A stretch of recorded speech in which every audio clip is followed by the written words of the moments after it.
Cầm mặt đòn cái này. Ba thằng nó. Tao phải cho mặt cái cân mất á. Ôi, bong khuyên tức á, ông biết tức ức á.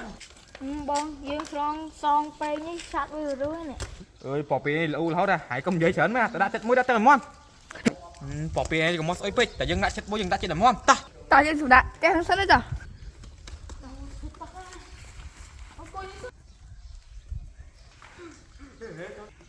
Tao ơi, chỉ lúc rồi nó có đúng ấy gì. Ngày đau tôi muốn nhom pi nào bắn á, nhom xung coi xem ra gì xưa nhom có đây nhom sấy tập tiệt. Mà bỏ đi là một song đây nhưng ấy tôi, ngã ra, tao phải cái nào các bạn.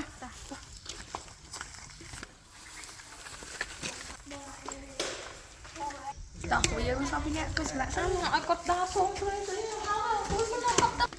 Hãy ho đó ra. Nhưng mà sấy đai một tóc on đi nha, anh ăn thơm mà chứ. Bạn tóc on nát thôi, Sam ơi, ở vô tóc nào chứ. Tao là ca chạm của ấy này mà của nó. Lấy cả na, hai đứa con này ra hỏi chứ.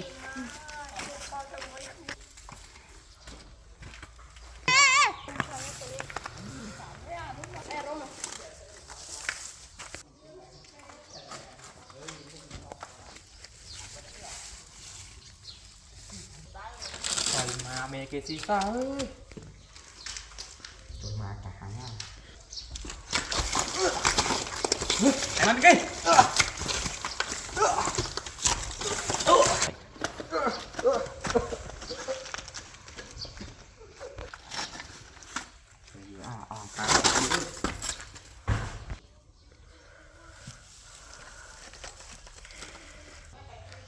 Là bằng quan muối chặt cá một chiếc muối.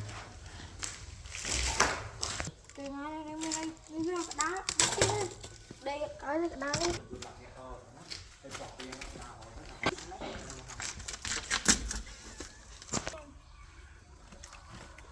Hả?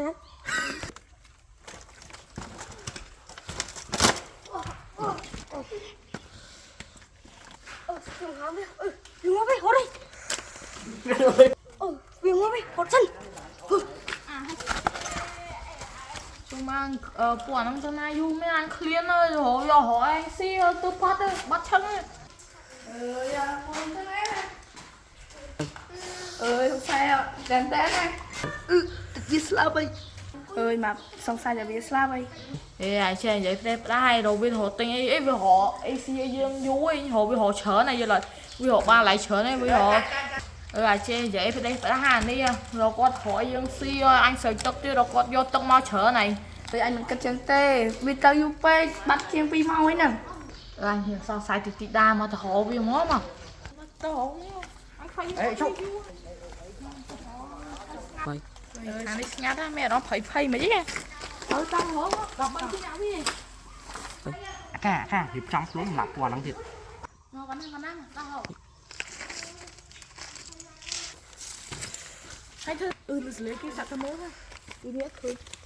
Ê, khơi sẵn xong khôi không? Sẵn. Sẵn xong khôi cho tôi mới.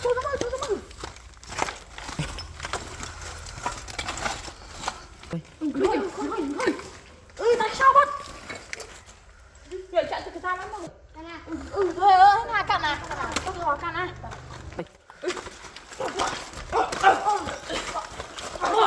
Đấy, thì tôi cô. Bắn nào, thì tôi cô.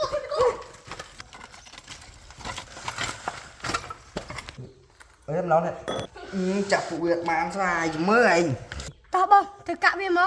Cả mà. Mua khăn à. Cái nào. Tao sao bắt. Oh no. Cái nào. Ai tao sao bắt đây. Đây con nào. Ê bạn nào đi, tao đi hỗ trợ như sao họ người. Bạn nào hỗ trợ như sao nó đồng ăn thì cô. mày Hốt.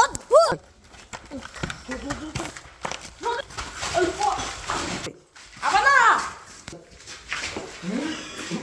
Áo xanh này.